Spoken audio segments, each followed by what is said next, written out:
Hello, Stephanie. I'm so excited to be interviewing you today. I am positive my cheeks are going to be hurting after this. I already know it because I just love getting to talk with you, getting to chat with you. We have been working together for, 2 years now, I think, maybe coming up on two. I think actually three, because it was right after my business confident photographer launch, which was, I remember October or November of 2020. So I think we're Yes, coming up on three, which is crazy. wild, absolutely wild. I love that though. I really do feel like I have just gotten to know you as a human and as a friend, obviously as a client to see your business like change and evolve. But take some time to introduce yourself, who you are, tell us about your business, what you do, all the fun things. Yeah. So I am Stephanie Kase. I was about to say a wedding photographer because that's what I did for so long. We were just talking about photography.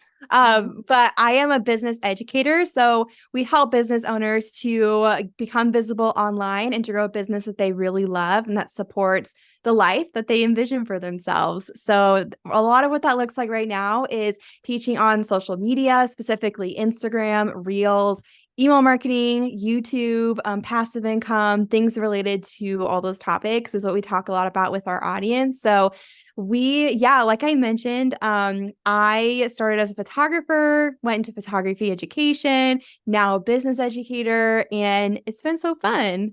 Oh, and that was actually my next question for you too, is like all of the evolutions of your business. There's been so much change and so many fun things that you get to just kind of explore in what you want to do or what you want to try to do. Tell us a little bit about each like iteration of your business and kind of where everything stands now. Like I said, I originally started as a wedding photographer. I did that for about 6 years. And then slowly towards the end of that, started transitioning into being an educator. I knew that that's really where my passions lied, was like teaching others specifically about business. I love talking business, marketing, strategies. Social media, it comes naturally to me and I enjoy it. I enjoy figuring out how to share content and getting like your message out into the world. So it's been so fun involving into that. But it started with teaching photographers how to edit their photos, how to grow a photography business specifically before it really evolved into, and really as a result of YouTube, actually, is what really got me into a different space of just general business education. So my audience grew originally based on photography. And that's kind of was just the natural, okay, like I want to educate. So I'm going to start with photography and then just realizing like I love talking about just general business and like all of the things that come with like marketing, like that was what really lit me up, not teaching how to like shoot in manual and edit your pictures. So naturally then just went into Reels. Reels launched in what was it, late 2020. And so that's when I really started jumping more into that and teaching on that first on my YouTube channel. And then it started to grow pretty quickly, was growing my email list alongside that. And the following year launched the Reels mini course, which was the first time I launched something that was not related to photography. And so that really launched me into like, okay, like social media education and passive income and things related to that. And so now what it looks like is, again, kind of what I was mentioning earlier, teaching on, typically we talk a lot about Instagram, a lot about Reels is a lot of how our audience finds us. And then naturally, then they jump into other things, learning more about passive income or email marketing or YouTube or just like general business and how to like build like from a holistic standpoint, like a business that actually supports the life that they really want for themselves and building their business around what they want for their life, not building their business and then working their life around it, if that makes sense. So yeah, that's a lot what we do now. And what that looks like is a lot of, we have weekly YouTube videos that go out for free, a podcast, we have online courses, digital products. We also recently started a mini mind. So think like mastermind, but in a 12-week time span. And we're also looking into hosting a live program in early 2024. That's basically how to get visible online and creating a plan that works for your business and specifically with organic content marketing. So not like paid ad strategy, but like how to organically build a business online and gain that reach. So that's what it looks like as far as like how people are actually learning those things from us. Okay, your joy when you talk about just like the things that you love to do, it's so apparent. Like just it just flows out of you because it's how your brain works and how Yeah. you just love to show up. It's not forced. It's not, oh, I'm just creating this thing just to create it and make money. It's so natural. And the fact that you're getting to teach that to other people also is very natural too because you've done it. You've been there. Mhm. You have this life that you're so intentional about creating and then making your business kind of flow into that too is just honestly a treat to get to be alongside you and see that happen. So, let's talk a little bit about bookkeeping. So, when you first started your business, take us all the way back to when you first picked up a camera, someone paid you X amount of dollars, your very first time, you're like, whoa, I actually got paid like some money for this. How did you know that you needed to start bookkeeping? Did you even know that you needed Mhm. to? Did it take you maybe like a year or two where you're like, maybe I want to kind of track this thing? Take us Yeah. back and tell us what that felt like. Honestly, when I first started my business, from what I can remember, so I actually started working with the accountant I still work with right now. He was my very first hire. I think I only paid him like $200 to do my taxes my first year because I was just single, living at home, had this business that I started and had been working in it for a few months. And I was like, I don't want to have to do anything with taxes. I don't know anything. So I ended up starting with him. And I'm trying to remember if it was that year, like before the one that he was filing taxes for, or the following year, but I know it's pretty early on. I also started using, I'm pretty sure it was the following year. So maybe there's a little bit more like backtracking as far as like how much did I make and writing all that down and expenses. But the following year, when I started using 17 hats, and I remember telling myself once I book, I think it was 10 clients, I'm going to pay for this software. And I booked 10 clients my first year. And then I bought the software and it had like a bookkeeping section inside of it. And so, yeah, so I like started using that and categorizing things myself, just knowing that like, okay, I have this accountant that I have to give all these things to, and I don't want to have to like backtrack for the entire year. I will say there are some things I'm not the greatest at and like needing to backtrack and like at the end of the year be like, okay, how much did that actually cost or how much did I actually spend in that? Um, but so especially back then, like things like mileage, I would like backtrack for the whole year. So definitely not the most streamlined in some areas, but that was like the start to know just knowing from the beginning that I had an accountant that I needed to like report to basically and like not wanting to do the entire year at the end of the year. So I think that's how I started with 17 hats and like they're very, very basic, like bookkeeping. Yes, yes. And we are familiar with 17 hats too. So I have Mhm. seen that like bookkeeping section where you can actually go in and add things in.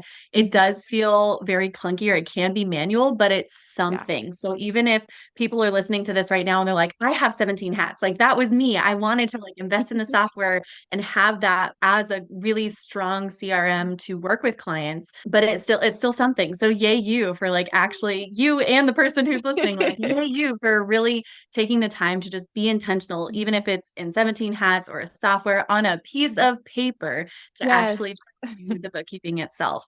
Okay, so then tell me how you knew that you wanted to start outsourcing this. What was that switch? Like, how did you know, okay, this is just not for me anymore? I've got to start actually investing in someone else to do it.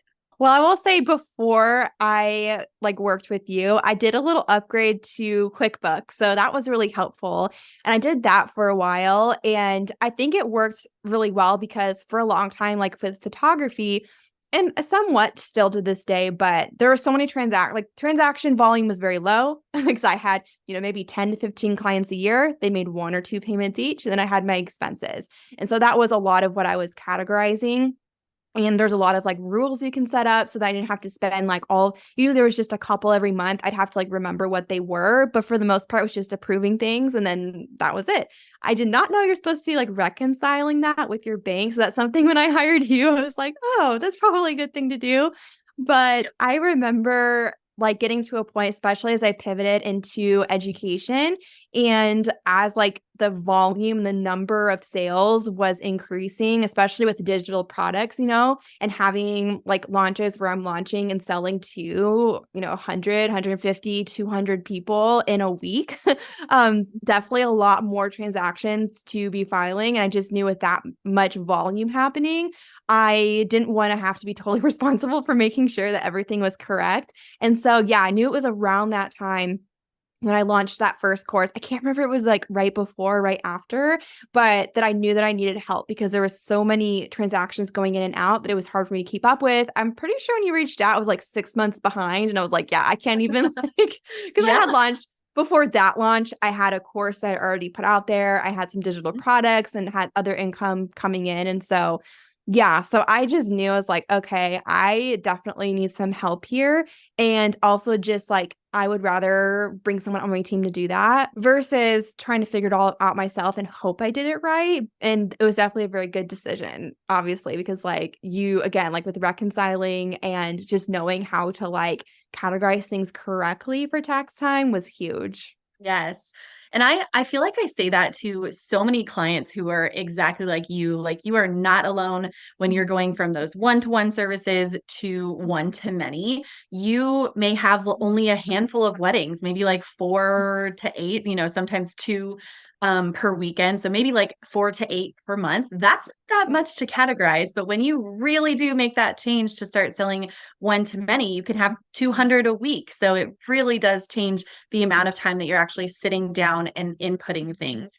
And QuickBooks is just fine for when you have that one-to-one. You're just going in, inputting stuff, but reconciling, she's right, people, is very, very important because we want to know that everything actually adds up. It matches the bank account, all of that fun, fancy pants stuff. So Yeah. cool. Love that.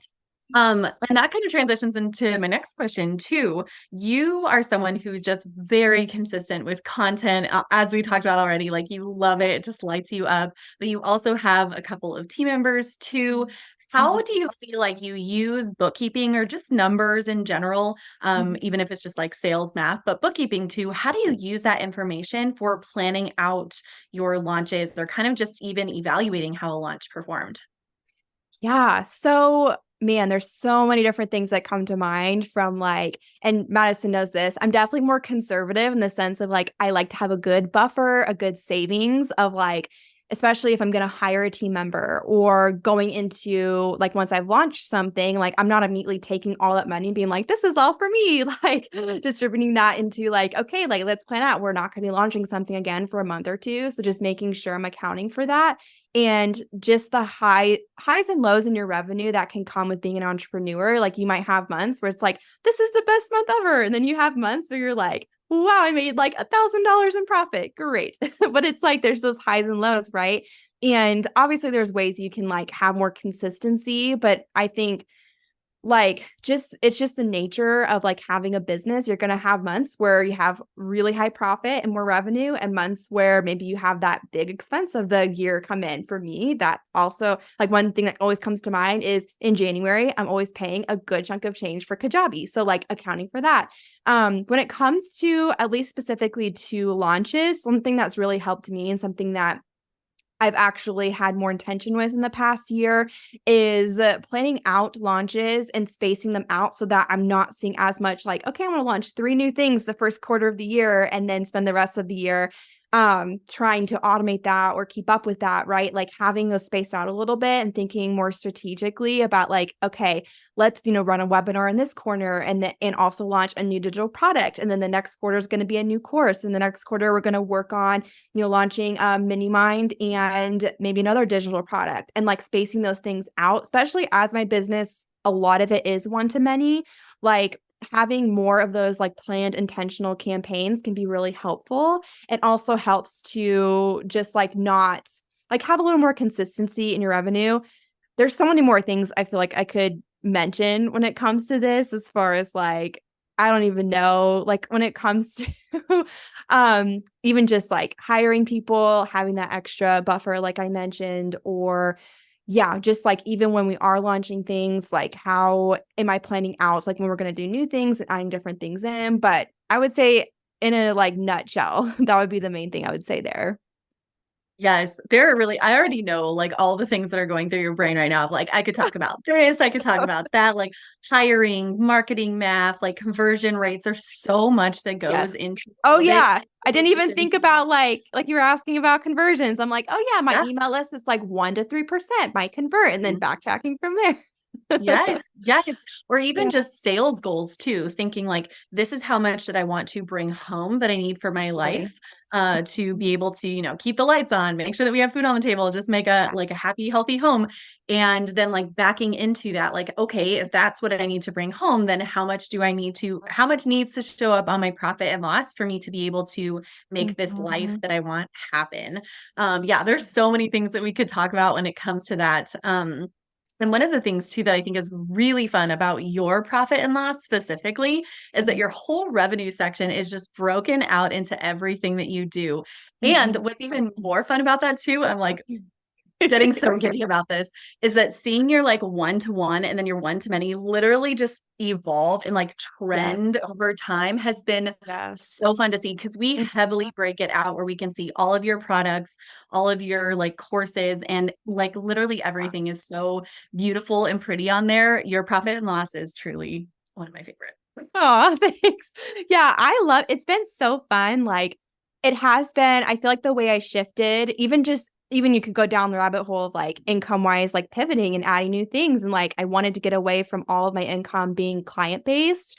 And it was definitely a very gradual shift, even more gradual than I wanted because of COVID and like having to push things back and which is okay. And it gave me more time to build out other areas of my business because my client work got really spaced out over a couple of years. But because I was shooting a lot of in-person events, obviously. So we had to like push a lot of things back. But yeah, it's been really cool. And even like more recently, like even being strategic in this season of life where I am super excited to show up and I have usually a little over 20 like intentional hours every week to work in my office and finding that like I have the capacity to pour extra hours into other things. We've actually brought back in like we started a mini mine this year, which is the first time I've ever done something like that. And I've absolutely loved it. I didn't have the capacity to do that last year when I was a new mom and I had newborn twins and I was like the main caretaker and I'm like, yeah, that's not happening. But this year has been really fun to almost bring back some more of that like one-on-one after for so long it being so much of one to many and adding that back in very strategically when I'm like, okay, like we want to add another income stream and this is something I'd be really excited about and I feel like I have the capacity for. So that's been really fun too. Aw. I love that. I love that so much. And also that you talked in there too about being a mom of twins, Mhm. and how that has shaped and changed your business. Do you feel like there's ever like kind of just this like push and pull or this really good like, okay, how are we going to be strategic about time management? How has it changed your business having twins and having being a mom and newborns and all the things that come along with that? How has it shifted everything? Yeah, I feel like I feel like the way that I prepared to be a mom when I was pregnant, like set me up for a lot of success when I did have the twins and which I'm so grateful for. And honestly, it's almost like the 3 years leading up to it of like recognizing I didn't want to do client work all the time, shifting into online education, adding in products and building out offers for that so that when the time came when I did get pregnant, I did create the entire Reels mini course when I was pregnant. I was like, okay, we're doing this, like putting this into action my first trimester, which actually worked out fine because I could wake up and be like, do I feel sick today? Nothing's happening. That's fine. But if there's days where I felt great, I would like get a lot of things done. And so, yeah, so like when I was pregnant, like even I brought in a team member, Maggie, who has been absolutely awesome for my business and just helping to like do so many, like we're able to do so much more because of that and because she's able to take over so much. And so that was like super pivotal for me when I was pregnant and hiring her and moving into having my twins. And I would say another thing too that I'm so glad I did was using YouTube, which is something that I'm so passionate about. I love that you started doing it, Madison, because I'm like, it's one of those things. It might take 6 months to a year to start seeing results, but once you start seeing those results, it really starts to snowball. And I had been doing YouTube for probably like 2 years, 2 or 2.5 years. The first year and a half, I had no idea what I was doing. It didn't have a good strategy. Once I actually changed it and started having a great strategy with it, it took me about 6 months. And then that snowball really started rolling for me. And that momentum just on YouTube keeps going for months. It takes a long time to build momentum, but it takes a long time for it to stop on YouTube because videos you posted months or years ago can still be found by people.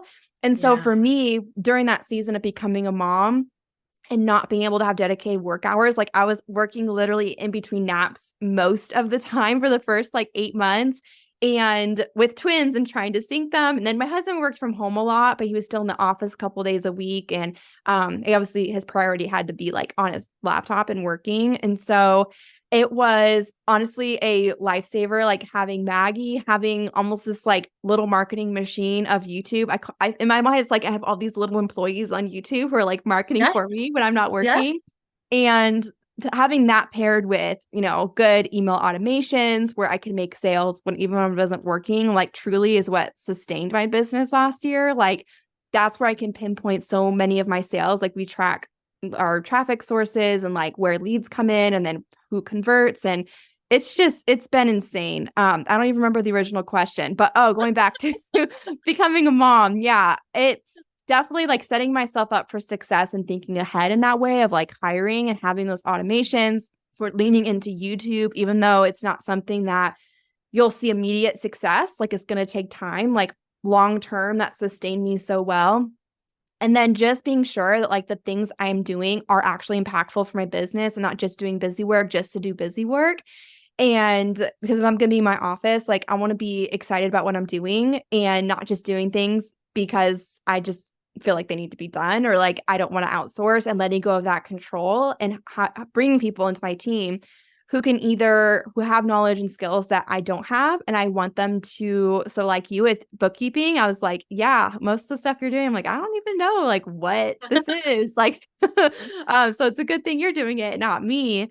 Or things that like I specifically like with Maggie, like I was able to teach her so much and for her to come in and have like a genuine heart and a great personality that matched my brand and to carry out like a lot of things for me. So yeah, so that's really, I would say, like having that team, having like building out, not just, it can be exciting to go viral on Instagram or to have a big launch, but building out, okay, how am I going to make sales in between a launch or how am I going to drive new clients? How am I going to market my business if I'm not physically showing up all of the time? And for me, the answers have been growing that team, setting up email automation specifically, and also using YouTube.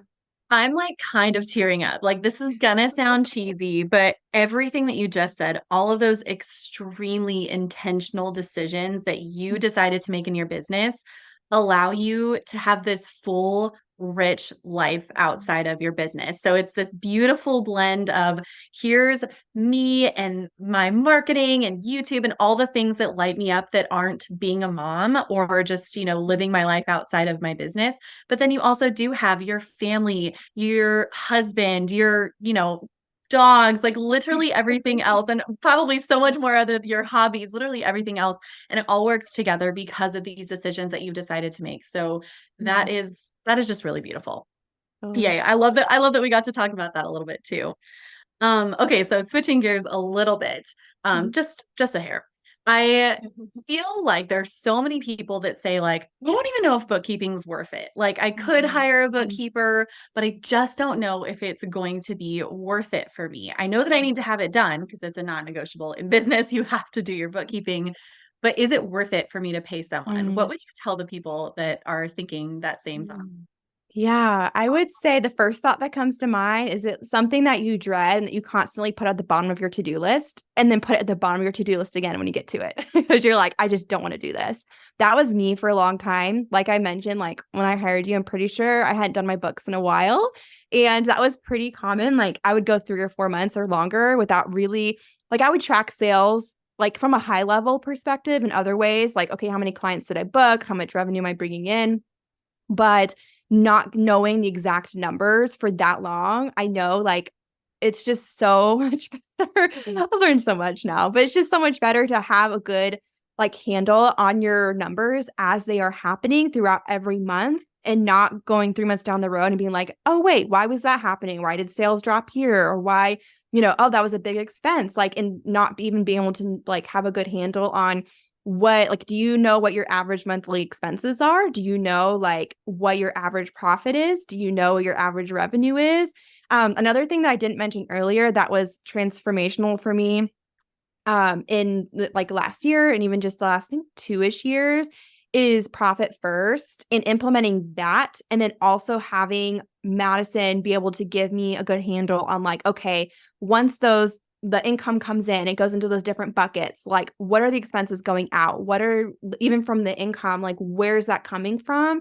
And it's like, if you're implementing something like that, like profit first, like, how are you going to know it's working well if you don't have someone doing your books? And so I feel like that's the first thing I think of is like, if you are consistently putting it off and it's not getting done, like, probably look into hiring someone. Or if you're like me and you had so many transactions coming in, like the volume just is going up a lot because your business is growing, your time and effort will probably be better put somewhere else that will keep growing your business more than spending those hours with bookkeeping. And yeah, just like for me, it's been a no-brainer like to have Madison on my team and to keep working with Madison, because like literally I can't tell you how many hours she has saved me. And I've been able to put that time and effort into so many other things versus trying to do this thing that I literally do not love doing whatsoever. And just having someone who's even passionate about it. Like Madison, like from the beginning, I feel like I'm going on like a tangent of like, truly, like, you are so awesome. Like being able to have someone who's truly passionate and like that's what they love doing, and that's what lights them up. Like, that's not what lights me up. I love looking at numbers, but I want someone to like put it all together for me so then I can go in and look at numbers and see like what's happening. So those are the top 3 things that I would say is just like, if you keep putting it off, if your volume is going up, or if you are just truly not passionate about it and you keep pushing it off to the bottom of your tube. Wait, is that what I said first? If you're just like truly not passionate about it, I don't know. Yeah. I feel like they're kind of different. They go hand in hand, totally. And you're so right. I mean, me, my entire team, like, we're just a team of nerds. Like, this is what we love to do. It's just, how our brain works. It's what we were put on this earth to do, is to just support other people in this way. And it lights me up in the same way that when you talk about like content and YouTube and your new mini mind, like all of that stuff just like really gives you life and is super satisfying. That's what bookkeeping is for me. And then also touching too on the amount of time that it takes, when you said like I can't even explain like the amount of hours that Madison has given back. Like, that's what we're here to do. Like, it would take people, especially the learning curve. Like, if you did want to learn it yourself, you probably could. You probably could absolutely learn how to do it yourself, learn how to reconcile, do a little checker with your CPA when you go to file your taxes. That is totally doable. But if you just want that time back and you want to give it to like someone who is like, yes, I love to do this, and you can go either do something else that's revenue generating, make more money with that time that you've now bought back, or go snuggle your babies, like go on a vacation, do anything else that's not just like chaining you to your desk with busy work. So yeah, let's wrap this up. I would love to hear anything else that we did. Is there anything that we didn't talk about that you are like, oh wait, I wanted to share that? I don't think so. I think the main thing I would just share is like, if someone is considering working with you, like, it's been such a great experience, like having you on my team. And I truly mean that so much. And one thing that I feel like I mentioned that I feel like makes you guys stand out is that like you are so passionate about it, but also it feels like you have a best friend in your corner with your books, like you're so accessible. You're so like, it's so easy to ask you questions. I never feel like I'm asking a dumb question. I never feel like I'm asking you something that you're like, oh, like you should know this. Like, why are you asking this? So I would just like add that onto what I was saying of like, I really do feel like it's been such a great decision. And I don't think I would have the handle that I would have on my numbers if I didn't have you on my team, like helping me with that. So you are just the best. You and Whitney both, your whole team, which is awesome. So Whitney, we can even talk about that too, because I feel like Whitney has been super looped in. Like, she is my right hand. Like, lead bookkeeper. We actually just promoted her recently. So she is my lead bookkeeper. Yeah. She is stellar at what she does. And I feel like you got to know her too. And that was one of the Yeah. intentional decisions that I made in the same way that you were like, Mhm. I hired and I use YouTube. Like there were very intentional things that you needed for Mhm. your business. That was Whitney for me. Like she embodies the heart and the love and the care and the attention to detail that we want for our clients. Mhm. And I just love that you've got to really see that firsthand with her. So yeah, that's a really fun thing Yeah. too. Love it. She is incredible. And she's also just like super cute too. Like she makes her own sourdough and she goes on like sunrise paddle boards and she loves yoga. She's just like a cute human. Aw, So I love that. love that about one. Oh, so fun. All right, my friend, where can everybody find you? Where can we binge all of your super fun content? I am always binging your content. Even though you're a client, like I still so like I look up to you all the time. So tell people Aw. where they can find you. Oh, thank you. Yeah, so I mean, if you go to stephaniekase.com, that's really where like everything is housed. But we're on YouTube. We have free weekly videos that come out every Tuesday. We have a podcast, the Stephanie Kase podcast, Instagram at Stephanie Kase Education. Those are the main platforms that we show up on. But if you want to go to stephaniekase.com, that also has like pretty much everything on there. I love it. You are so special, my friend. This is such a treat. Anytime I get to just sit down and talk with you, you know, I love getting it feels just like a big warm hug. Oh, Getting to know you. So thank you so much for being here today and for hanging out with me. yeah, absolutely. This was so much fun.